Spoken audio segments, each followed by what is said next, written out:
Well, at General Conference, United Methodist Church was partnering with others to help eradicate malaria on the continent of Africa. And then the charge came back to our annual conference, that our annual conference, the California Nevada Annual Conference, was going to attempt to raise $2 million as part of our goal of the $75 million of the United Methodist Church.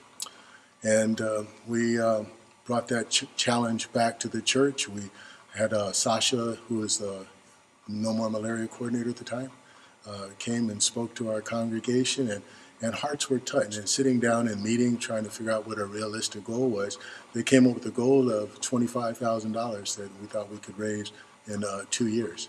And so to some that looks ambitious, but with the youth and doing the life-size Monopoly, we're almost there. We're almost halfway there. We made a life-size board a couple years ago that we decided to reuse, and it's a double board, so it's in the shape of an infinity sign, and you cross over go. And we got sponsors for the new board, so we had like a replication of the old board, and had sponsors for local businesses and families and stuff like that for the new board. And we also collected, we had 6 teams playing, and the youth ran it along with some help from counselors and adults in the church. And we had 6 teams playing who raised money for, or got donations for how many minutes they stayed in the game. We asked people to sponsor spaces on the board. So as Elizabeth said, it was a double board, and half of the board had all of the traditional spaces you'd expect, Baltic and Mediterranean and Park Place and Boardwalk and all the others. The other half of the board had all empty spaces, and we asked people to pay $200 or $300 or $500 to put their names or names of their organization or company on those spaces. So there were 28 spaces there to be filled, and we did manage to get 30 sponsors, so we had to be creative and had people donate money for that.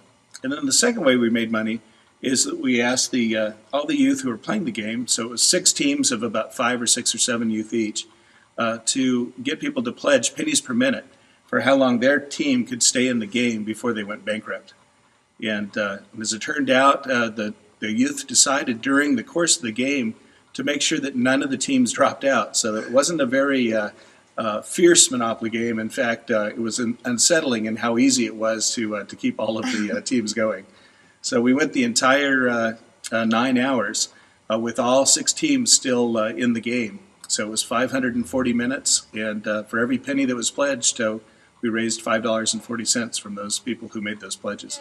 By donating money or helping to raise money, helping the Imagine No Malaria Fund, you're saving lives. I mean, it's not something where you're building someone a house or something like that, which is also like amazing, but you're saving lives with every contribution that you give. So it's really a powerful thing. It's a global church, and all the baptized, we're all brothers and sisters in Christ, and so we're helping our brothers and sisters in Africa whose parents are grieving over the loss of their children.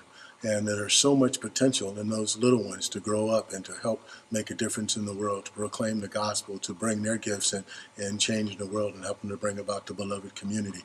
And so I think we're helping others to, rekindle hope, to have hope, hope for the future.